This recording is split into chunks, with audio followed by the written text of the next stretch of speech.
Then for the US5GE, we have mainly two versions. One called protected, this version, and one called not protected, this version. The main difference between these two units is at the output cards level. The protected unit have cards that are working by pair. Then if one card fails, the other one continue to provide signal at the output port. And for the not protected version, is it okay? Output cards are working alone. Then if the cards fail, you will have no more signal at the output port. That's all. Then now I'm going to describe the hardware of the unit. Or is it composed? Then I've done a scan here. In fact, synchronization units are divided in different parts. You have the input, you have the internal oscillator, and you have the outputs. It was drawn for a French training before, that's why I've written input and output of over the red texts. Then the main functionality, the main purpose of the unit is to take an external reference signal coming from a GPS, a cesium, or another clock source. Take this input, slave internal oscillators with some kind of filtering and alarm management and so on. And these oscillators will provide signal to the output cards to provide a clock to the equipment to be synchronized. Then we have, for the US5GE, up to 10 inputs plus the GPS receiver. For redundancy, we have two oscillators. Oscillators cards are called IOP. This is these cards. We have two models here. On the right, this is a quartz model. You see, we have a quartz there, and you don't have the heat sink in the front plate. Then that's the version we call ST3E. And we have a version with rubidium oscillator. Rubidium is recognized by the heat sink, and the name is ST2. They have exactly the same functionality, except the type of the oscillator is different, then the accuracy in holdover will be different. In slave mode it will be the same because it will depend on the external synchronization signal, but if we lose all the external synchronization reference input, oscillators will provide their own signal. And if you have a quartz, the long-term stability will be different than a rubidium. For example, after 1 week you will have a bigger drift, but I say bigger, but it's very small. Then the quartz is a little bit less stable in long term than the rubidium. Only one oscillator is used at a time, then one is active and the other one is in standby. We don't have a master and slave, we have one active and one standby. For example, if one IOP fails, automatically the system will switch to the other IOP without phase jump at the output. Actually, for this unit, we can make a choice if it is a quartz or rubidium. Yes. Can be 2 rubidium or 2 quartz. Yes. It depends on the budget of yes. customer. Yes. Okay. And I spoke about the inputs. In fact, inputs are located also on the IOP, but I don't have on this unit. In fact, on the IOP, as I said, we have up to 10 inputs. And on the IOP, you see there are some connectors there, and that's the location for the input modules. Then, depending on the configuration required for the customer, we can install 2 input modules or 10 input modules. It depends of the requirement. Then we have 5 modules on one side and 5 on the other side. I will take an input module to show you after, because I don't have. They are on this one, not on this one. Then both input modules are optional, and they will be installed depending on the capacity requirements.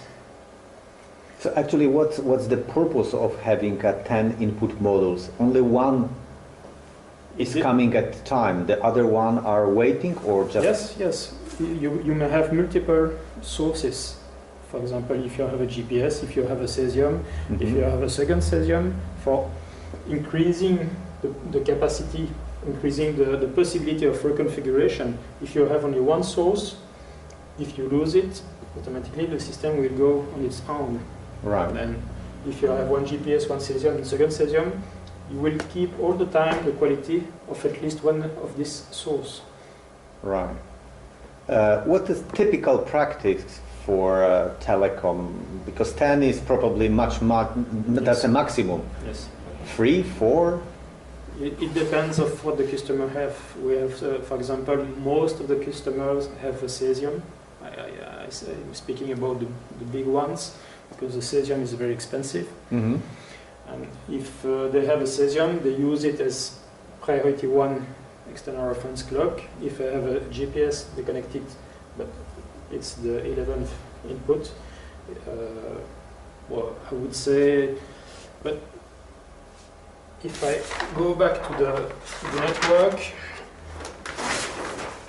as I said, this PLC can receive the signal coming from the network element to provide clock to the equipment, but you may need a second input to get, for example, when the ring is reconfiguring, the clock may transit in this way or transit in this way. Then you need one input and a second input, and maybe a third for a cesium, and a fourth for something else. Then does it mean that if we have 10 primary reference clocks in our network, that the all table of each unit will be occupied, fully occupied? Must be the 10 is maximum, right? Yes. So that's the limitation for the whole synchronization, 10 clocks? Yes. But it will not be used in this kind of configuration. I know in that because I'm visiting our customers, that there are mostly 2-3 cesium clocks per country for the main operators. So that means that actually there is not more than 50% of input occupied for SSU units. Can you confirm that, or? Yes, but the cesium are not located on the same location. You have one cesium in one tower. Okay, and so this is regarding for one location only? Yes, of course. Yes. So actually it can be much more reference clocks. Yes. This is only valid for a local location. Yes. 10 inputs for local location. Yes, for one Doesn't matter what happens No. in other parts. No. Okay. So for the local location, it's actually 2 frees. Yes. Even one is okay. As I remember, we have delivered unit with roughly most of the time 3 to 4 input modules.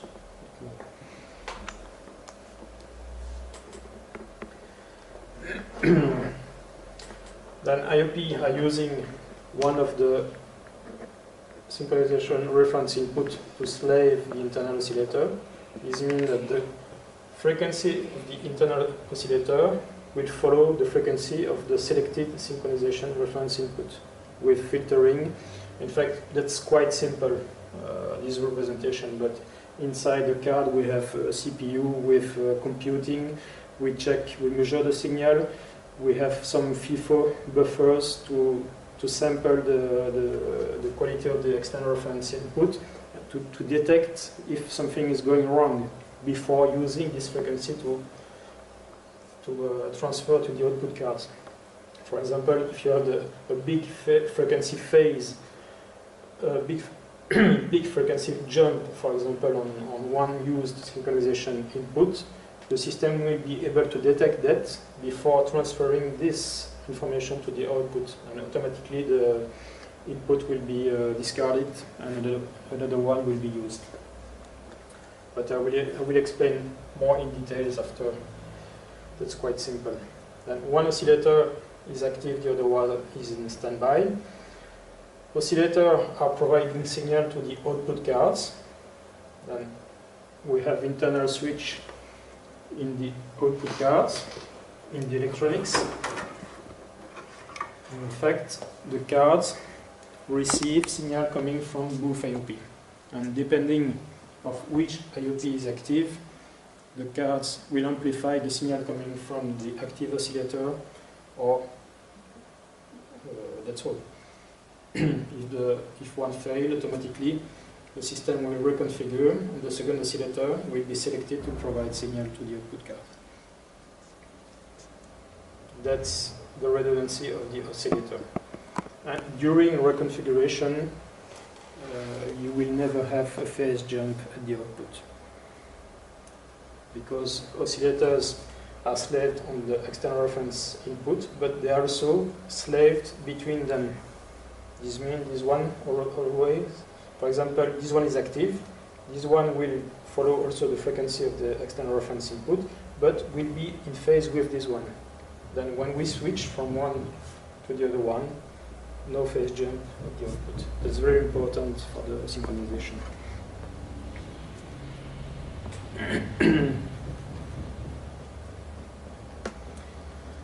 For the output cards, we have different type, at least two different types, because we have protected version and not protected version.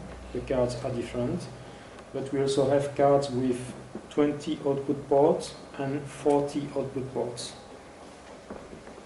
It will depend of the capacity needed by the customer.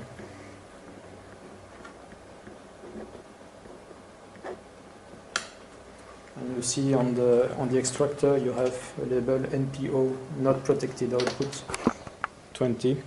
This is a card not protected version with only 20 output. And you may see on the cards only half of the components are installed on the card. This is for the next 20, but as it's a 20 version, it will be never used. 21 to 40 are not installed. This reduces the cost. We use the same hardware, but if we install the component or not, we can have 20 or 40. All physical connectors are always on the backplane, right? So this is just, card is doing just a job, yes. Interfacing is a separate story. Yes, because depending, most of the time we design units regarding specific requirement from customers. That's most of the time it's a custom design. And with this solution, we don't need to redesign output cards. We just redesign the back plane depending of the needs of the customer. But this is just for the story.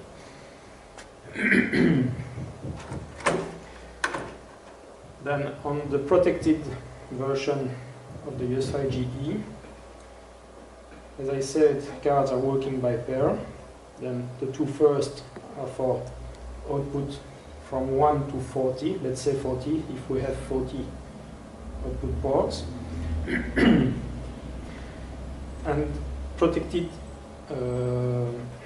slots are labeled here. You have P out 1 is for protected output 1 pair, protected output 2 pair, protected output 3 pair, and so on. Then on the connectors, you see P out 1 there, and you have P out 1 there. Then these connectors are connected to these two cards, P out 1.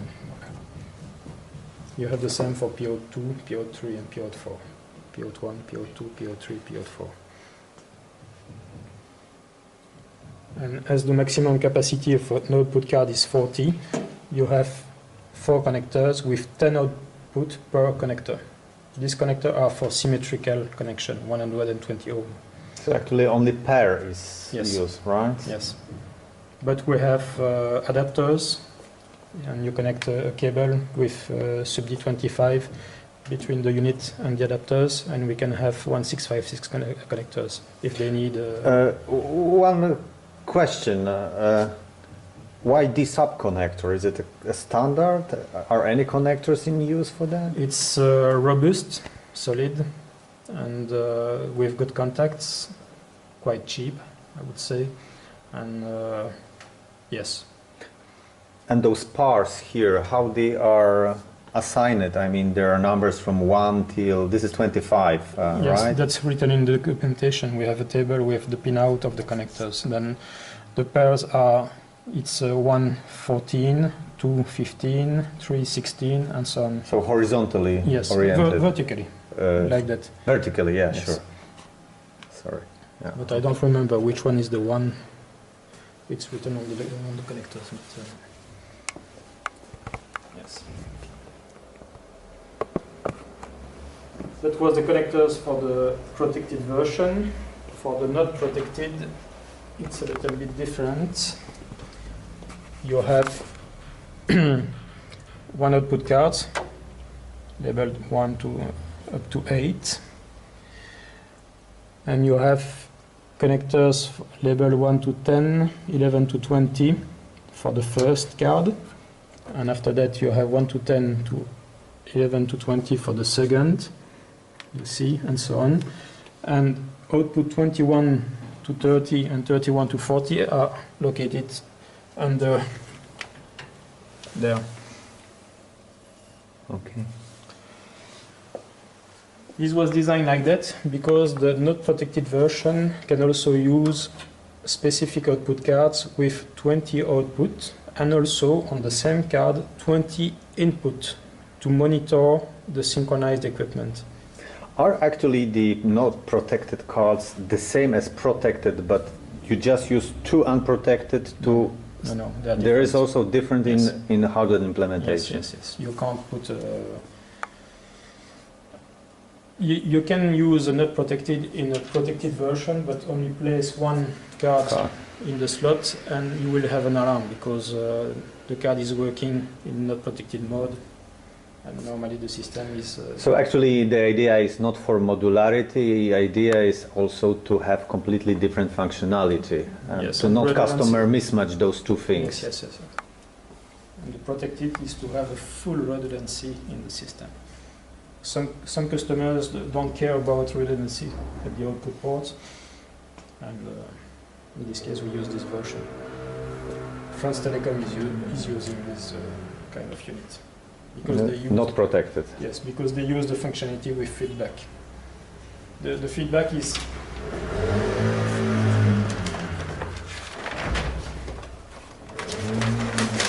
as I remember.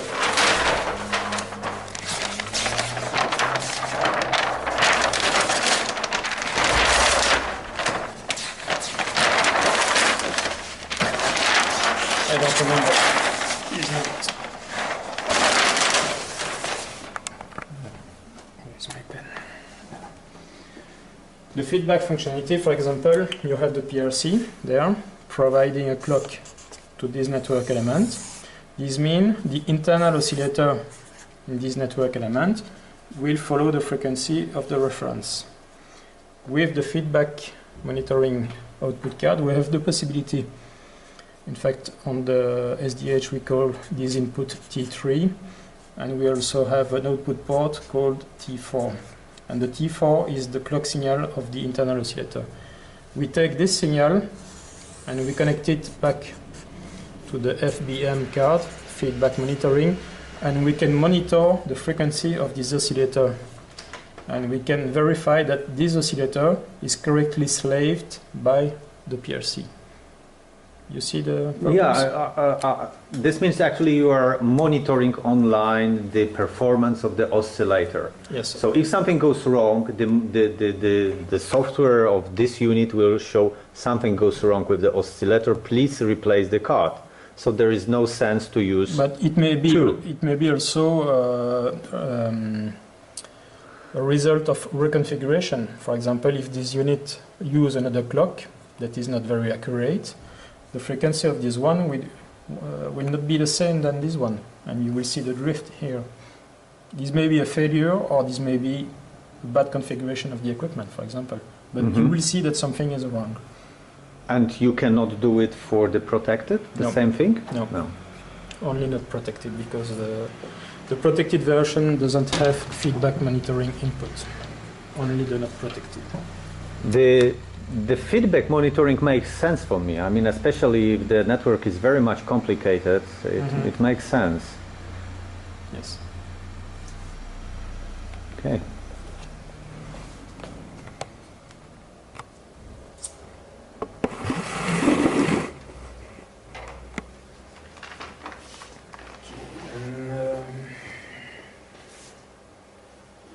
We have seen input modules, IOP, output.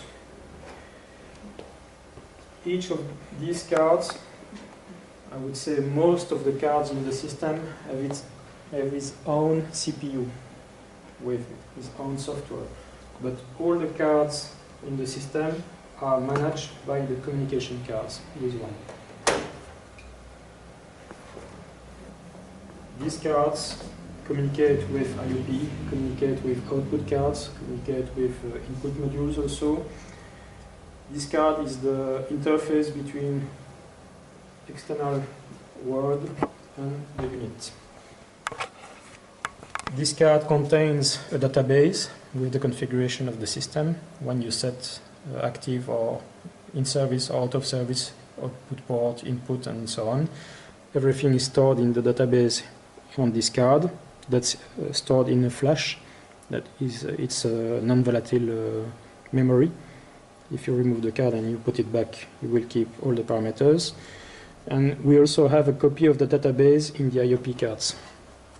For example, you have a unit working normally with communication cards to IOP, and you have a database in the COM cards, replication of the database in the IOP. If the COM cards fail, the only solution is to remove the COM cards and place a new one. Once you place the new one, automatically the database will be transferred from the IOP to the COM cards, and the system will continue to work seamlessly. So IOP is a kind of a cache backup. They are a replication of the database in real time. It's not in use in daily operating, because that's the job for this card, right? Yes, but these cards manage only if it fails, then it can be restored. But it also means that it is storing every day or every... in real time. In real time? Yes, yes. So any change I do now immediately are copied to IOP? Yes. Then the COM cards communicate with all the cards in the system, except with the power supply, because there are no CPU on the power supply. These cards contain also the logbook with all the events. We have different logbooks. I will show you in the slides. We also have storage for the performance management of the system. The COM cards measure the performance of the input, performance of the internal oscillator of the IOP, and so on. And the system is able to work without communication card. For example, if the COM card fails, the unit will continue to work normally without interruption of services. But if a new event appears, for example, external reference input failed, the system will go in holdover, because the COM card is not there to take the decision, and the system will protect himself and go in holdover, just the time for the system to recover with a new COM card.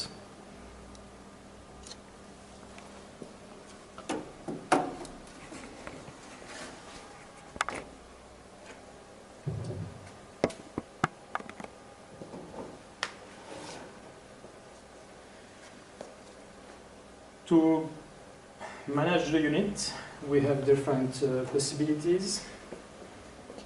We can use a craft interface. We have a serial line in the front of the communication card.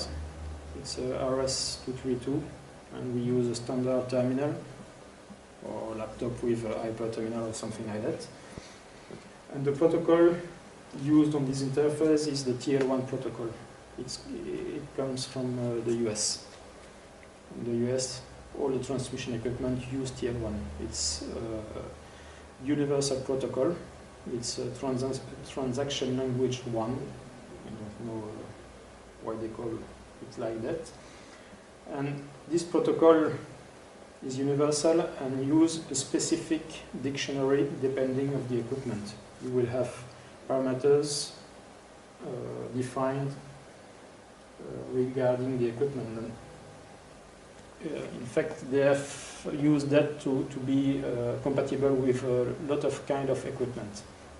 Just it's like in SNMP, you have the MIB to work with the equipment, but in TL1 you have a dictionary that contains all the parameters of the system and to communicate, configure, monitor, and retrieve information. The TL1 is something typical for telecom or also in other industries? No, telecom. Only telecom. Yes. But as the US 5G was mainly developed at the beginning for the US market, we have implemented TL1 and we have developed the European version after, and we kept the TL1. It was quite big development to implement other protocol. But as I remember, one version supports SNMP also. Then we use the craft interface. We have one craft interface on the communication card, and we also have two craft interface connector on the backplane. You can connect a modem or something like that, but modem are no, it's kind of Stone Age equipment. We don't use them anymore. And we also have a DCN LAN connector, a G45, to connect to Ethernet network.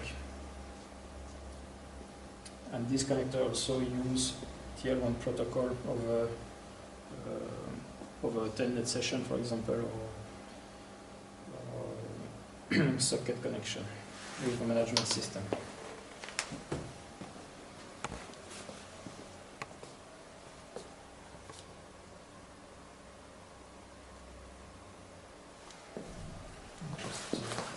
To drink. Redundancy, and one converter is enough to provide power to the whole system. For example, if one fails, the system can continue to work with only one converter. It's not a problem. In the front of the power supply converter, you have fuse, small fuse. And power supply connections are on the back plane. One on the right for what we call minus 48 volt B, and on the left minus 48 volt A.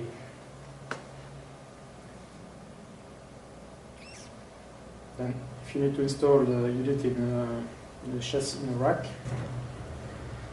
you will have the possibility to use brackets for 19-inch or ETSI. It depends of the rack. This is 19-inch version.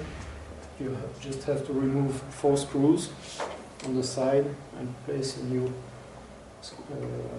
bracket, and you will have an ETSI version. So this can be always replaced, no problem? Yes, no problem. From one standard to Yes. other?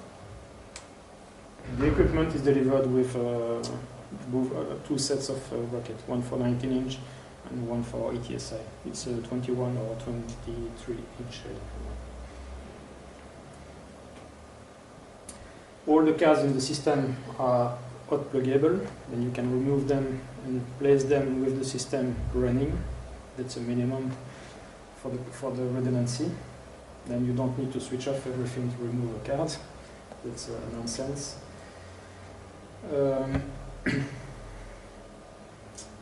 For the connectivity, I've shown output connectors.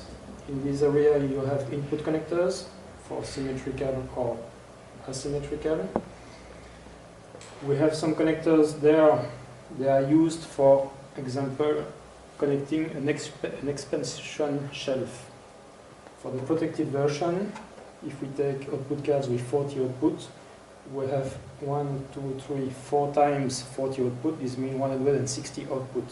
But if you need to have a bigger capacity, more outputs, we can connect a second shelf, quite different than this one because it won't have the IOP and the COM cards.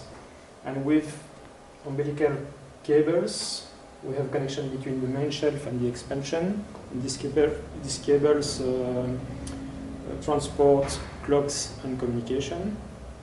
And we can extend the capacity in terms of output with other output cards. And you install it over or under the main unit. And this can increase. And we can connect up to 4 expansion shelves.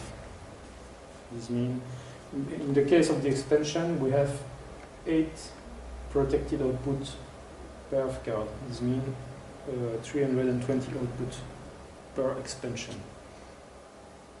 The expansion is the double of the capacity of the main, because in the expansion we get back the space of the IOP to install output cards.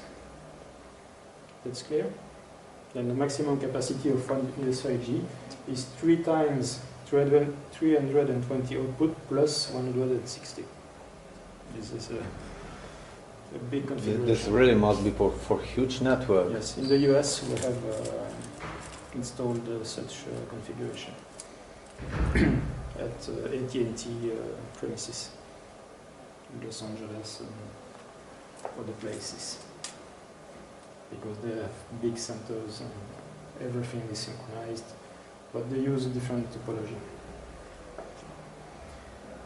They are still using old equipment that use as a reference clock what we call the CC signal composite clock. It's an 8 kilohertz signal, and all the old transmission equipment use this kind of signal. Each of them, that's why they need a bigger capacity. Then connection to the expansion, this is this 4 connector, and this 4 connector. We have clocks coming from IOP1, clocks coming from IOP2, and monitoring and alarm signal. We have a BNC connector here with 1 PPS output, 1 pulse per second, general purpose. The 2 craft interface, an alarm connector with dry contact to output alarms indication coming from the communication cards. We have different type of alarms, major, minor, critical. And on this connector, we have contact for what we call local indication and remote indication. The contact used for local indication is to light up a small lamp on the top of the rack to display locally that something happens in this rack. And the remote is to connect to a remote management center. But if they use management through the Ethernet network, some of the customers don't use the alarm connector. So this is more old-fashioned from Yes. old times, right? Yes, yes. Okay. And the last one there, it's called discrete input. It's a connector for what we call housekeeping. For example, you have old equipment that doesn't have management interface like Ethernet or so on. And we have added this functionality. In fact, this is input for getting alarms from other equipment that doesn't have a relation with the synchronization unit. It's just to getting alarms from other equipment. We connect it on this connector, and we can check remotely with the management of the ES5G these alarms coming from the other equipment.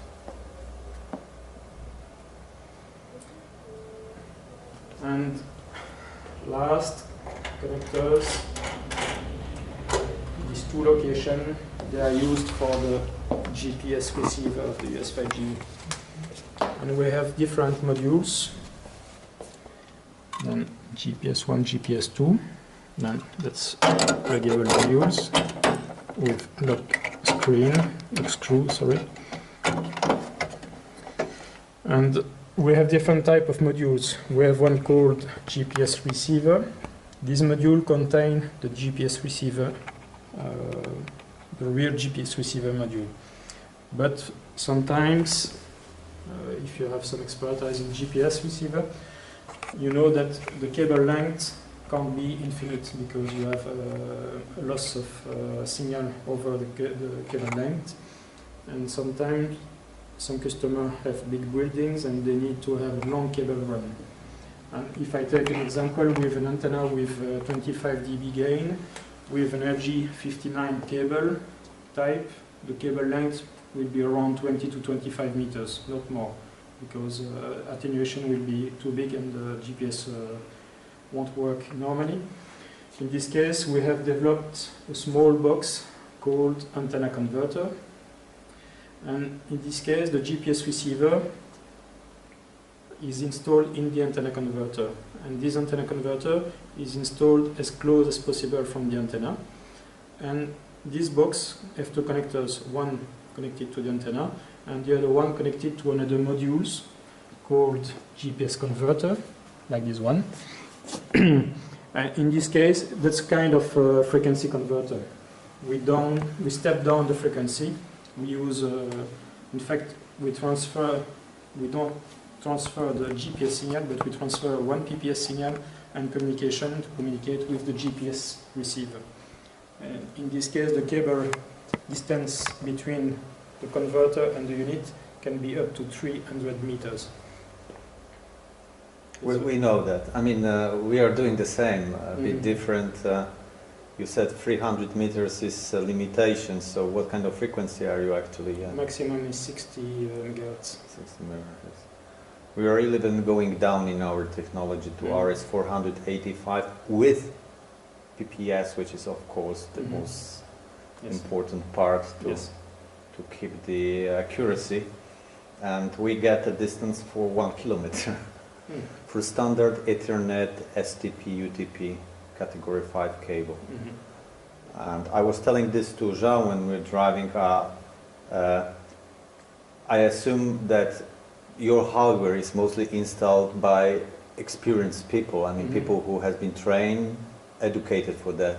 But when we ship our product, we have to assume that it is sometimes installed by guys who are mostly experienced just in electricity or things like that, and for them they're easily mismatching high frequency to just simple electric signals. This is much more suitable in such case. Then you must remember the different type of modules, because it will be important when depending on the requirement of the customer. If they say that the antenna will be located at 200 meters from the unit, in this case you will have to use an antenna converter. I have one here. Maybe you can come here to see. Gentlemen? In fact, I have a cable coming from the opposite side of the building. I have a power splitter to provide signal to GPS at the same time. And this is the antenna converter. And I have one connector coming from the antenna, and the other connector, the label is to Unisync, but that's the same for the ES5GE.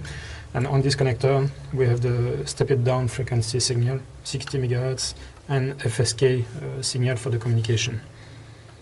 Then the distance between this connector for the antenna and the antenna will depend on the cable type. It can be a G59, or we also use, like this one, G213. The attenuation is less in this type of cable because it's bigger. And some customers also use semi-rigid cable with bigger diameters. And with this converter, we can have a distance up to 300 meters between this box and the unit. So this is RG58? 59. 59, and this one is the same? 58 is one, but just for local connection. Okay. The impedance is different, but it's not so important. And 300 meters can be reached just on the RG59? Yes. Okay.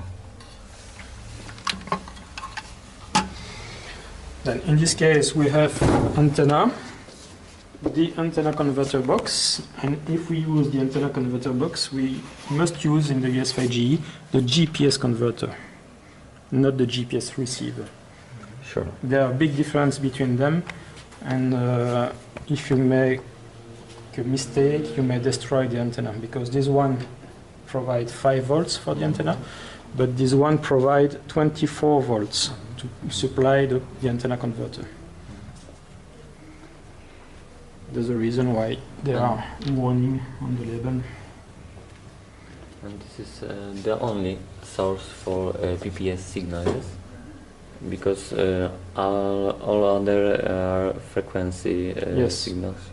Yes, we use the one PPS signal coming from the GPS receiver to slave the internal clock.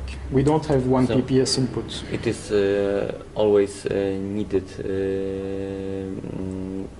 for not only maybe BPS, but all system, is GPS needed? Is it possible to install without? You can use it without GPS. Okay. If you have external reference input. Mhm. The Orange, they did not request GPS. Actually, they like to supply But a then cesium. we have no source of PPS, PPS. signal, Yeah. so we don't know phase if we don't use PTP, for example. Yes. The PTP use internal. In fact, in the IOP, that's. I don't want to enter in details of the interconnection between the cards and the system because it's quite complex. But if you use a PTP or NTP cards, you will require a GPS receiver because you need the time. Yes. Without the GPS, you don't have the time. Then you can't use NTP. And even if you have a very stable clock, if you don't have the time, you can't use NTP and PTP. So actually, the NTP card is pushing to use the GPS receiver always. So, Without NTP card, just using the unit as a distribution unit for the frequency, you don't need a GPS. in the case of PTP, yes. Yeah. Yes. NTP, PTP. NTP is the time protocol. Okay. Sure. All right.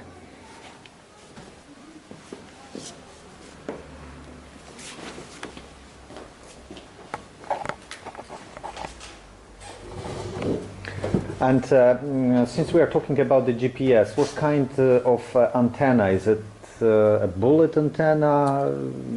Yes. What we see on the roof, actually. Yes, there are a lot of on the roof there, but I can find an example.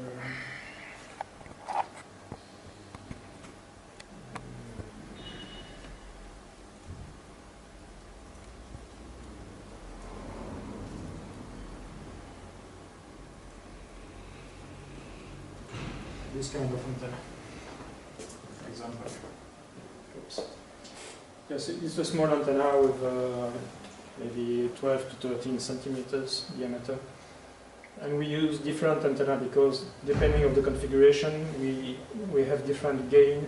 We have 25, 40 and 50 dB gain. It look like this. Okay. I can take one to show you. That's a regular antenna.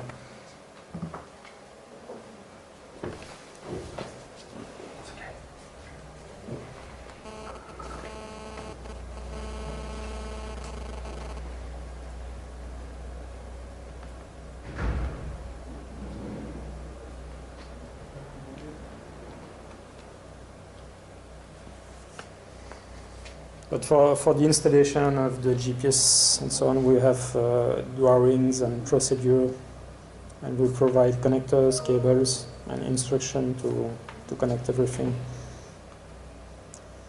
So actually, when talking about the length of the antenna, we should get the information about all the distances.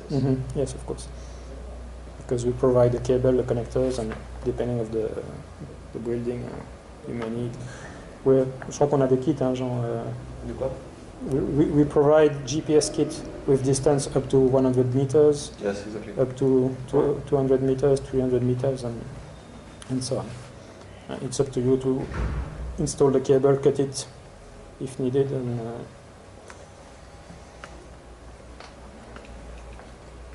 okay. The units don't use any fan. The system is cooling by natural convection. And No we mechanic parts. sorry? No mechanic parts. We recommend to leave a free space under the unit and over the unit, about 30 centimeters, if it's possible.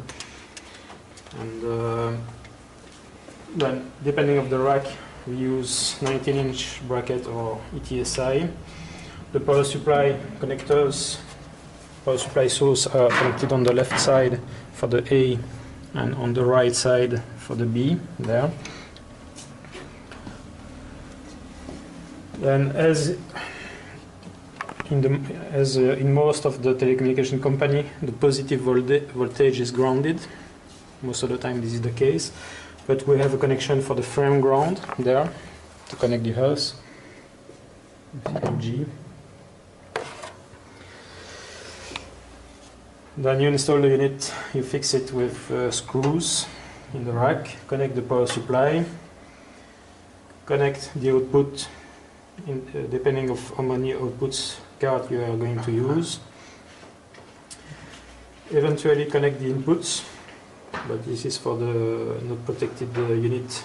Inputs are on the same connector, they are only symmetrical.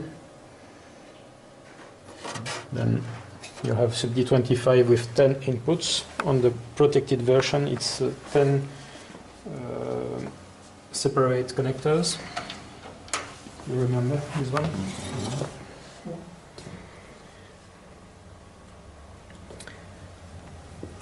Then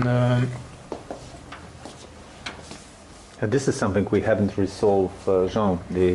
which type of unit they are going to they use? need both Protected 120 and 75, right? Or that was the orange, I don't remember. Orange, the best both, the impedance. And here they did not specify? Yes, I think so. Orange was... Orange were both, no doubt. And here? Yes, see, you can check.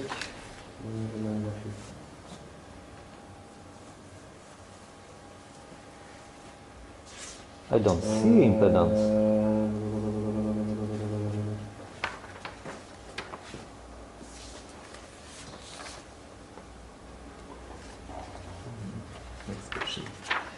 That's correct, you are right. We should ask? Yes, because the device will be different, the box. And this one is cheapest, the one you can ask. The options are 75 or 220. or both. 120. 120. 120. Or both. No both. Yes, you can have both. We can have both for this one? The 3U, yes. Yes, 3 years. With the 1U?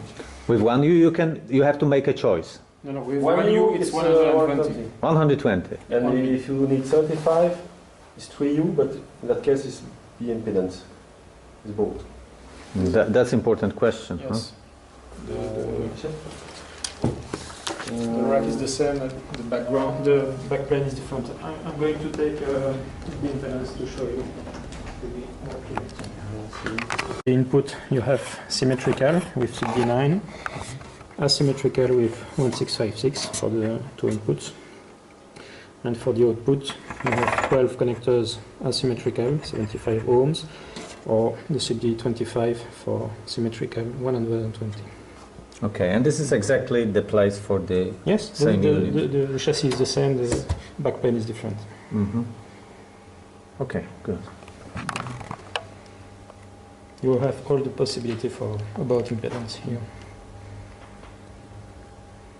And everything is configured with jumpers. That's clear.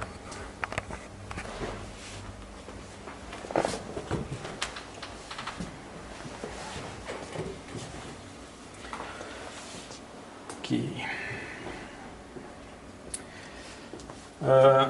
On the cards located in the unit, there are nothing to configure, no jumpers, except maybe on the communication card, but it's factory setted, and on the communication card you have dip switch, but they are setted in factory, and normally you don't need to change the position of this dip switch.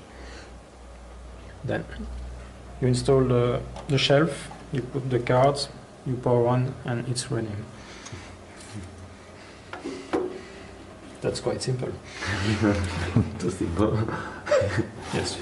You also need to install input modules on the IOP, but it will be done in factory also, depending of the configuration needed for the customer.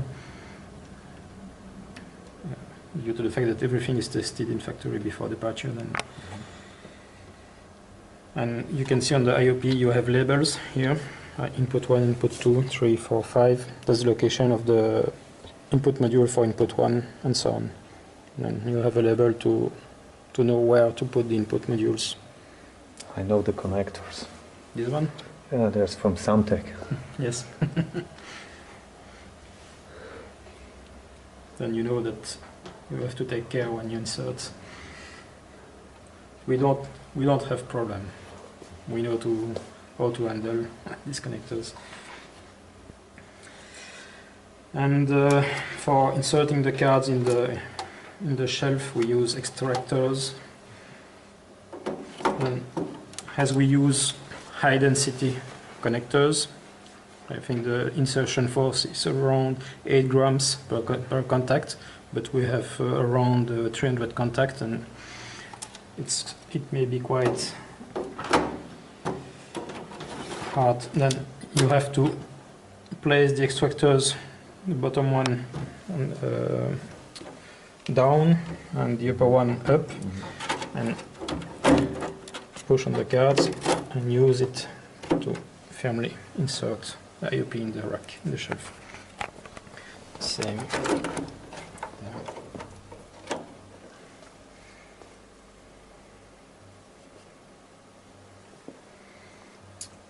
The cards are completely hot plug? Yes, of course. I told it this morning. Yes, because we can't switch off the unit. Also in not protected. Yes, of course. Yes, but if you use a not protected, you will lose output signal if you remove an output card. That's all. And for example, the system is able to detect when we remove a card because we have contact with different lengths on the connectors. For example, you see IOP1 is active, this one is not active, and this one provides signal to the output card. If I slowly remove the card will be able to detect extraction. You see, the card is still powered on, but the presence of the card contact is now off, and automatically the unit switch it to the other IOP. Then now I need to remove it completely. But that's an automatic reconfiguration, for example.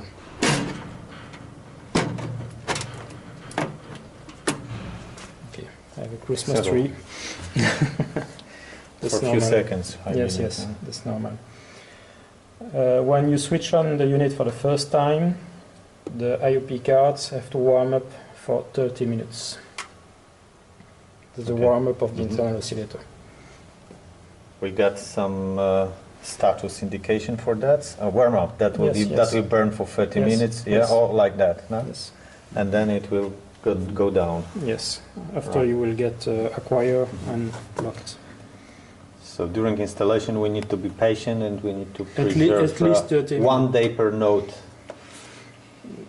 Yes, if you have to do everything, yes, the cabling and installation. That's the same for the Unisync. The warm-up is 30 minutes also. Sure. Okay, then now the CPU of the... Why is it because such long time? Is it kind of an internal testing or...? No, it's for getting the full accuracy of the oscillator. Because we use double oven quartz, and you have a small heating element inside the quartz to keep a stable temperature to achieve high accuracy, and we wait 30 minutes to be sure that the oven is stabilized in temperature. Right. But right now, as I've just switched off the card and put it on, after a few minutes it's good because the oven is still hot. But the software is configured like that. You don't know if the quartz is hot or not, then it will take 30 minutes anyway. That's okay. Each IOP has 2 oscillator or No, one oscillator. This is IOP. one oscillator and this is the second Okay. oscillator. Only one oscillator per IOP. And there is a one oscillator in Unisys. Yeah. So Okay. it is not exactly the case. Yes, because This is IOP1. Without this is one IOP, yes, and without this is second. This is the block diagram of the US5GE complete. Yes. And inputs are... But there inputs are shared, but in Yes. fact there are separate module for Yes, input. yes. This is just to do a block diagram. This doesn't correspond to the physical, Yes. because you have 2 times the input modules per input, that's right. And normally let's say we have 10 inputs there, 10 inputs there. Yes. This is the first IOP, the second IOP. I have a question. What is deciding about the redundancy of those oscillators? Because this is one module, this is second module. So which one is deciding about the redundancy and arbitrating? No, they are communicating together, Uh-huh. and also they are communicating with the COM cards. And depending of the alarms occurring, the system will reconfigure himself. So COM card is hosting actually. Yes. And they of course store, as you said, some information database. Yes. Yeah. Yes. And the switching is done by plane or The switch, each in card? fact, each output card receives the clock from both Both, IOP, okay. and the switching is made on the output cards. And the clock from both IOP is distributed through the bus print, backplane, through all the output cards, and the switching. That's why you see in the output cards sync IOP1, sync IOP2. With this, we know from which IOP is coming the signal. You see there. We are on IOP2 there. And that's correct because IOP2 is active.